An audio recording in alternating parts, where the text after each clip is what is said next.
Alright, I'll admit it. The Tau are pretty cool.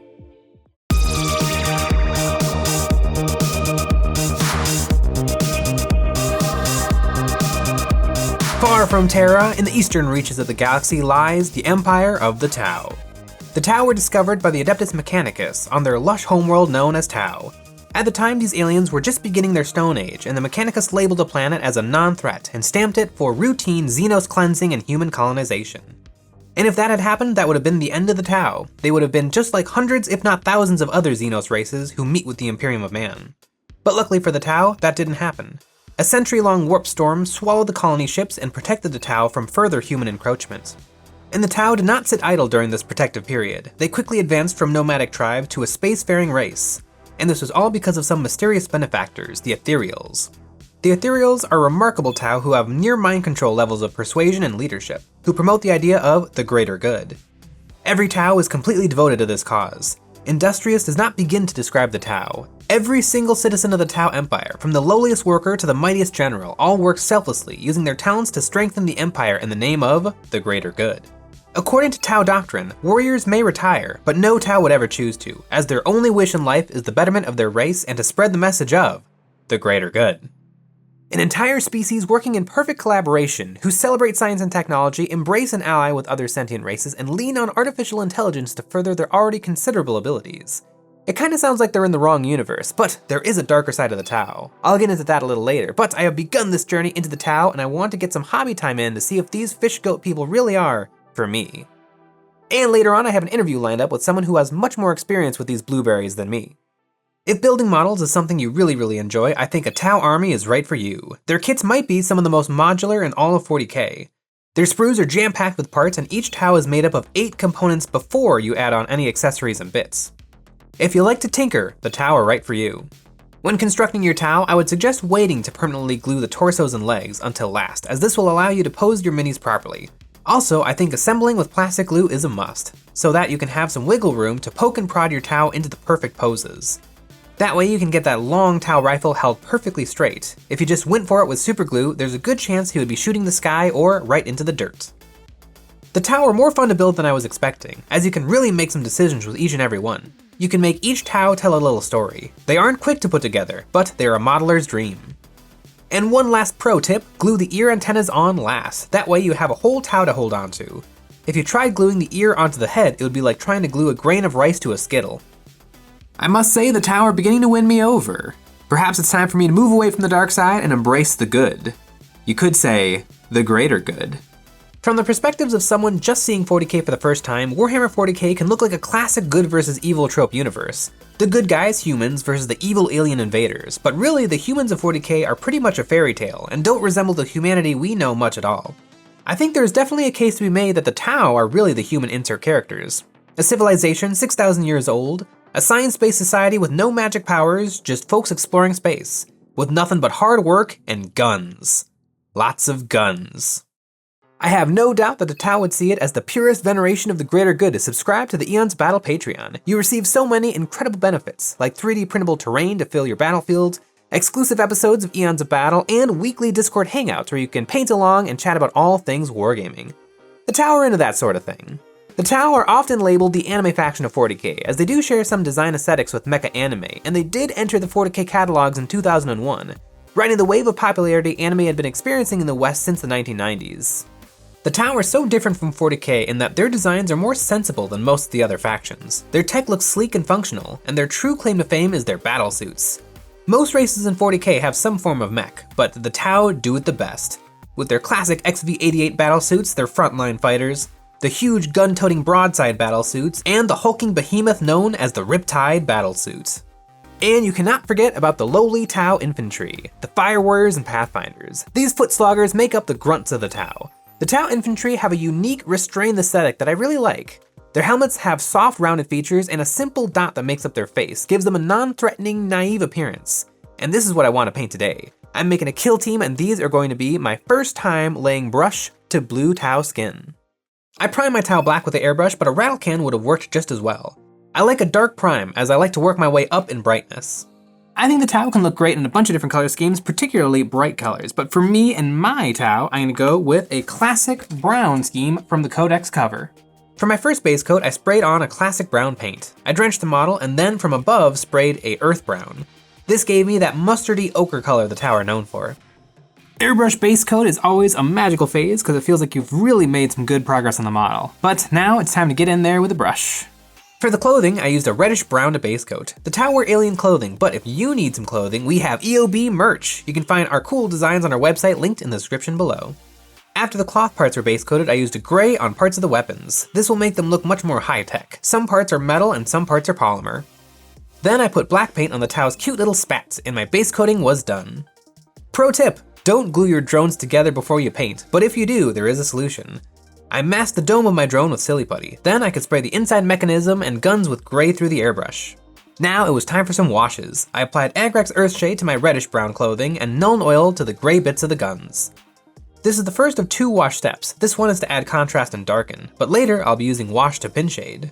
My Tau are coming along nicely, but what I notice is the earth brown, the brown, and the gray all exist in a similar tone. So what I need is an accent color. An accent is a color used in small quantities to draw the eye. When I look at the Tau Codex, the thing that immediately draws my eye is the pieces of bright white armor. So I'm gonna throw a little white paint onto my palette and I'm gonna make these Tau pop. I took this white paint and chose parts pretty much at random to paint white. Some things will be consistently white, like these Pokeballs on the front of their weapons. And I selected some pieces of armor to highlight. On my Fire Warriors, I painted his eyes white, and my drone's got a crisp white ring. The different colors of Tau armor mean something, just like the Space Marine chapters and the Orc clans. And these are called Septs. Septs are named after the origin planet that those Tau originated from, and the Sept that I'm painting are called the Tau Sept, because they originate from the Tau's homeworld of Tau. You can consider these the Ultramarines of the Tau.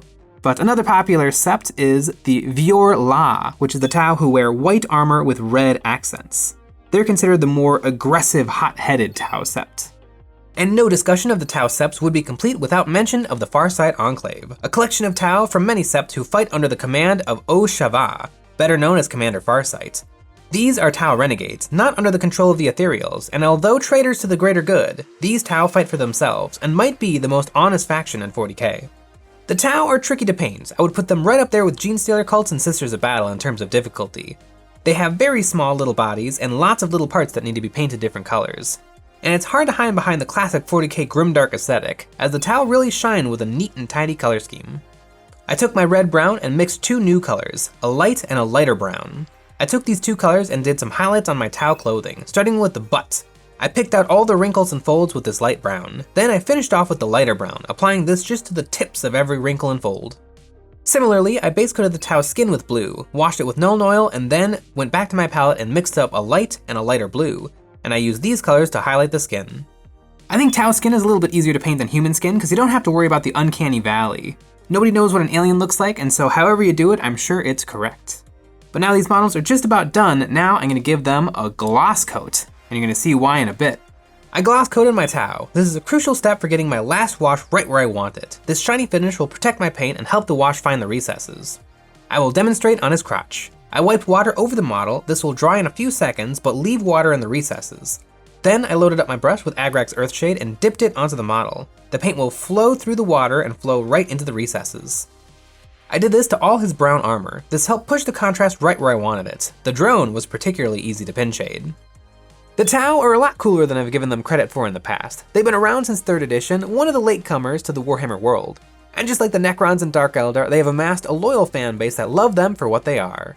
The Tau are so different from the other races of 40k. They don't have centuries of history and lore, no 50-book series chronicling their fall from grace, no galaxy-spanning war with eldritch gods. They are just people.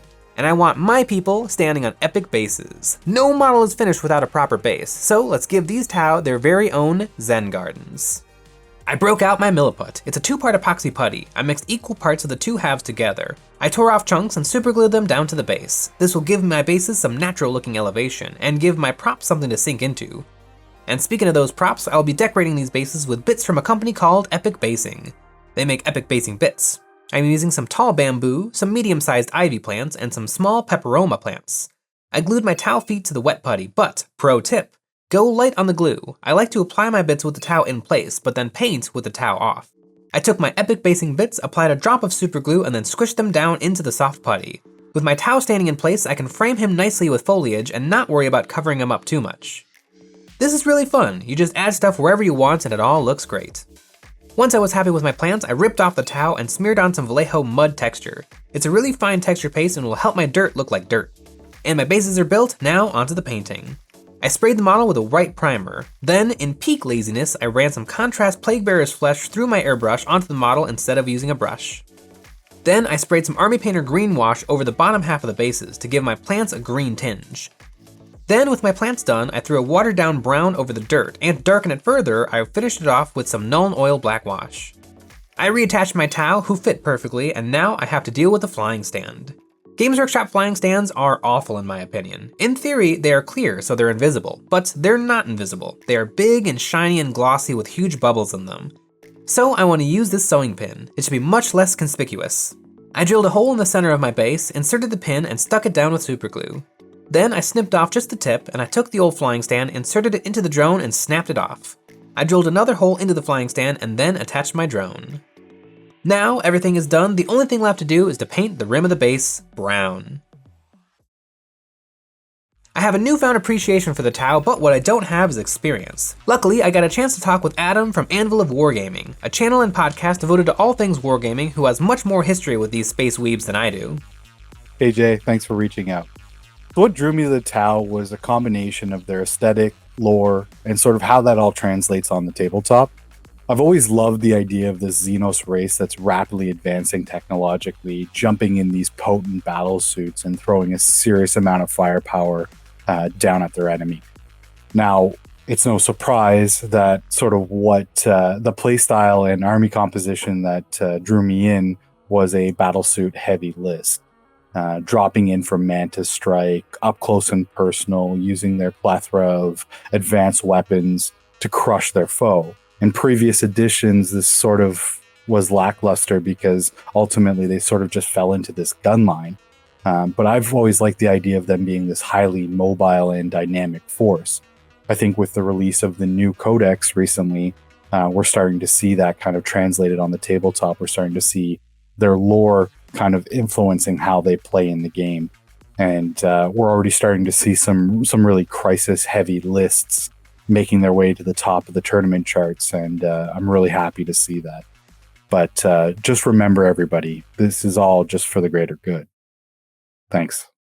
I am super happy with my Tau, and my favorite part would actually be this ceremonial wrap I have draped across the Fire Warrior's pulse rifles.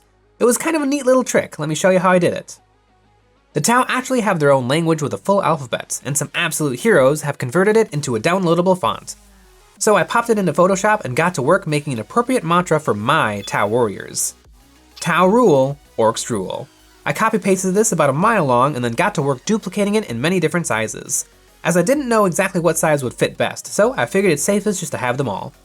I had this crazy eye test chart looking thing printed on laserjet paper, then I compared my scripts to the Fire Warriors to pick the size I wanted. I carefully cut out the strand, leaving a little white border around my text, and this will give me my wrap. I'm using clear Elmer's glue to saturate the paper and then wrap it around the Tau's rifle 3 times. Once I had it how I wanted it, I added more glue to make it stiff. And there, easy Tau wrap that adds so much. I had so much fun learning about the Tau and building and painting them. I always thought I knew about the Tau, but actually I just knew little enough to underestimate them. Really, the Tau are pretty badass, and a wonderful inclusion to the 40k setting. Now that I've learned about the Tau, I like them a lot more, and I want to learn more about some of the other factions of 40k that I've been neglecting. So please leave a comment on what armies you would like to see me do a deep dive on next.